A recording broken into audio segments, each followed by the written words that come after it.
کی تاریخ ہے، پوری تاریخ ہے، اور یہی سب سے بڑی کامیابی، اس کی سب سے بڑی نشانی یہ ہے کہ غالب آ جاتا ہے۔ اس کے دلائل عقلی دلائل، ایک ہے اس کے دین کے عقلی دلائل جس کی خدمت علماء کرتے ہیں، عقلی دلائل۔ عقلی دلائل بھی اس کے اتنے مضبوط ہیں اور اتنی محکم بنیادوں پہ کھڑا ہوا ہے یہ علم قرآن و حدیث کا کہ دنیا کی کوئی عقلی دلیل اس کو چیلنج نہیں کر سکتی۔ ہاں، اب یہ نہ سوچئے گا کہ اب اتنے بڑے صوفیوں کو کہاں سے لائیں کہ ہم چیلنج کریں اور مقابلہ کریں، نہیں، عقلی دلائل بھی ہیں۔ اگر آپ کے پاس ایسے بڑے صوفی نہیں ہیں اور ایسا پریکٹیکل اب نہیں ہو رہا اور ایسی تجربہ گاہیں اب نہیں رہیں، ایسی خانقاہیں اب نہیں رہیں عملاً کہ اس سطح کو چھو سکیں اور اس معنویت کو پا سکیں، تو بہرحال عقلی دلائل پھر بھی آپ کے پاس ایک ایسا ہتھیار ہے کہ اس کی بنیاد پر آپ پوری دنیا کے سامنے کھڑے ہو سکتے ہیں۔ قرآن و سنت میں جو کچھ لکھا ہوا ہے وہ سب آج بھی کسی بھی عقل، فہم، علم، ادراک کی سطح پر پوری طرح وہ ثابت شدہ ایک حقیقت ہے، اور اللہ تعالیٰ عقلوں سے خطاب اسی لیے فرماتا ہے بار بار تاکہ ہر زمانے کی عقل اس پہ غور کرے، اور فرماتا فلا تعقلون، کیا تم سمجھتے نہیں ہو عقل سے؟ افلا یتدبرون، کیا وہ غور نہیں کرتے اپنی عقلوں سے؟ یہ لآیات لأولی الالباب، فرمائے کہ ان لوگوں کے لیے نشانیاں ہیں جن میں عقل ہے، عقل والوں کے لیے۔ تو اس طرف یہ خدمت علماء ہمیشہ سے کرتے رہے ہیں، اور اس سلسلے میں بڑا علم کتابوں میں لے کے نکال کے جمع کیا گیا ہے اور آج بھی موجود ہے۔ اسی بنیاد پہ اللہ تعالیٰ نے فرمایا قُلْ هَاتُوا بُرْهَانَكُمْ إِن كُنتُمْ صَادِقِينَ، آپ اے محبوب ان سے یہ فرما دیں کہ تم برہان لے آؤ، کوئی دلیل لے آؤ اگر تم سچے ہو۔ تو خیر، میرا عنوان ولایت کے حوالے سے میں اس طرف جا رہا تھا کہ پھر لفظ کے ساتھ معنی کا تعلق یہ علم کی دنیا کو آباد کرتا ہے، لفظ کے ساتھ معنی کی سچائی اور اس کا ثابت ہو جانا، یہ عقل، ادراک و علم کی دنیا میں اپنے آپ کو منوا رہا ہے قرآن و حدیث سے۔ لیکن میں ولایت کی بات کر رہا ہوں تو اب اس کے اندر ایک اور اپروچ ہے، اس کی طرف میں آپ کا توجہ دلانا چاہتا ہوں۔ پھر یہ معنی اب اس دنیا میں آ کر لفظ کا مدلول اور مفہوم بن کے محض نہیں رہتا اس دنیا میں، یہ سمجھیے گا ذرا، لفظ کا مدلول اور مفہوم بن کے نہیں رہتا کہ صرف عقلوں تک جائے اس سے آگے نہ بڑھ پائے۔ اس دنیا میں آنے کے بعد یہ معنی یہ ہمارے احوال میں ڈھل جاتا ہے، یہ معنی جو ہے یہ پھر احوال میں تبدیل ہو جاتا ہے۔ ہر معنی کے ساتھ کچھ احوال ہوتے ہیں، ہر معنی کے ساتھ کچھ احوال ہیں، ہر صورت اور شکل کے ساتھ کچھ احوال ہیں، ٹھیک ہے، ہر صورت و شکل کے ساتھ کچھ احوال ہیں۔ اگر ہم کہتے ہیں پھول تو لفظ پھول ایک شکل ہمیں دیتا ہے کہ ایسا ہے، پھر وہ پھول بھی ہم دیکھتے ہیں، تو لفظ اور پھول یہ لفظ و معنی کا تعلق تو ہر ایک پر واضح ہے، لیکن پھول کو دیکھ کر اسے سونگھ کر اسی شکل سے کچھ احوال بھی آپ پہ طاری ہوتے ہیں، ہوتے نہیں ہوتے؟ باغ میں جا کے، گلستان میں جا کے کچھ احوال بھی تو بنتے ہیں نا۔ تو اب بات صرف لفظ و معنی تک نہیں ہے، صرف فارم اور شکل تک نہیں ہے، بلکہ اس فارم، اس شکل اور صورت کے ساتھ جو احوال متعلق کیے ہیں قدرت نے، پھر ہم اس سے مزہ لے رہے ہیں، اس سے لطف اندوز ہو رہے ہیں، اس میں کھو رہے ہیں، اس میں گم ہو رہے ہیں، اور پھر یہی احوال جب آپ کے اوپر غالب آتے ہیں تو آپ کا دماغ ایک اور حرکت کے ساتھ متحرک ہونا شروع ہو جاتا ہے، پھر یہاں سے خیالات بننے لگتے ہیں، پھر تخیلات آنے لگتے ہیں، پھر ایک نیا علم نکلنا شروع ہو جاتا ہے۔ دیکھ رہے نا آپ شکل سے پھر علم کی طرف چلے گئے،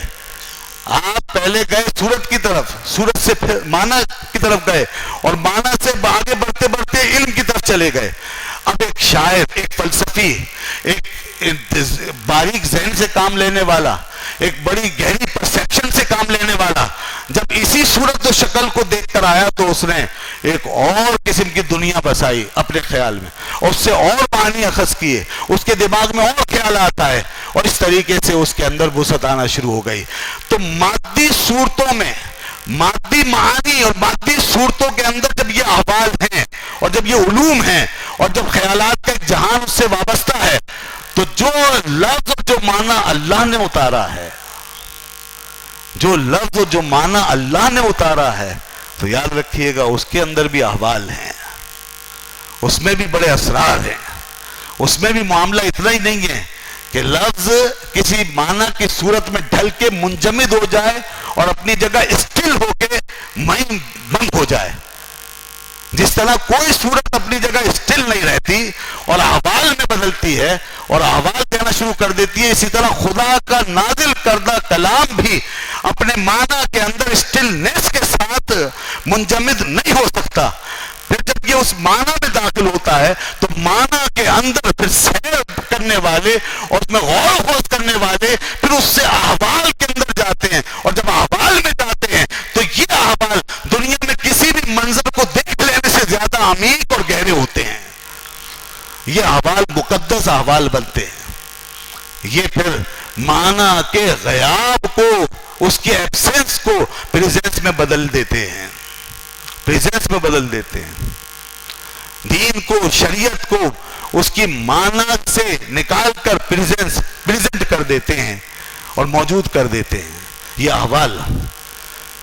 اسی لیے ایک نماز وہ ہے جو ہم پڑھتے ہیں اور وہ صرف غیاب کی حالت میں رہتی ہے، اس میں ہمیں کوئی چیز پریزنٹ نظر نہیں آتی، اسٹل اور ٹھہری ہوئی حالت ہوتی ہے۔ اور ایک نماز وہ ہے جو عارف پڑھتا ہے، جو معنی کے احوال اور شریعت کے احوال سے علم اخذ کر رہا ہوتا ہے، وہ جب نماز میں کھڑا ہوتا ہے تو اس کی نماز زندہ اور متحرک نماز ہوتی ہے، اس کی نماز پورا ایک روحانی میکینزم ہوتی ہے، اس کی نماز ایک پورا میکینزم ہوتی ہے جو اس کے اندر تصرف کر رہی ہوتی ہے، اور وہ احوال کے ذریعے سے اپنے اندر نئے نئے علوم و معارف حاصل کر رہا ہوتا ہے، اسی نماز کے ذریعے سے۔ اس نماز کو اسی لیے سب سے بڑھ کر احوال کی حالت میں اور اس پریزنس کی حالت میں اگر ادا کیا ہے تو رسول اللہ صلی اللہ علیہ وسلم نے ادا کیا۔ اسی لیے رسول اللہ صلی اللہ علیہ وسلم جب نماز کا وقت آتا تھا تو حضرت عائشہ صدیقہ رضی اللہ تعالیٰ عنہ فرماتی ہیں کہ حضور پہ ایک ایسی کیفیت طاری ہو جاتی تھی کہ جیسے نہ ہم آپ کو پہچانتے نہ آپ ہمیں پہچانتے۔ یہ احوال ہے، یہ اسٹلنس نہیں ہے۔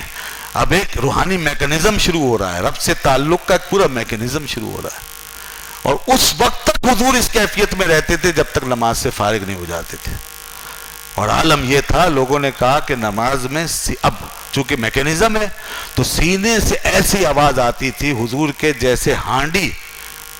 آگ کے اوپر رکھ کے بڑبڑ کرتی ہے، ہانڈی کے ابلنے کی، بوائلنگ کی جو آواز ہوتی ہے نا، اس طریقے سے سینہ پاک سے آواز آتی۔ اور میں پھر بارہا یہ بات بتا چکا ہوں، پھر دہراؤں گا کہ آپ نے اسی لیے ارشاد فرمایا، لوگوں تم نماز ایسے پڑھا کرو جیسے اللہ کو دیکھ رہے ہو۔ تو یہ کون سی نماز ہے؟ یہ نماز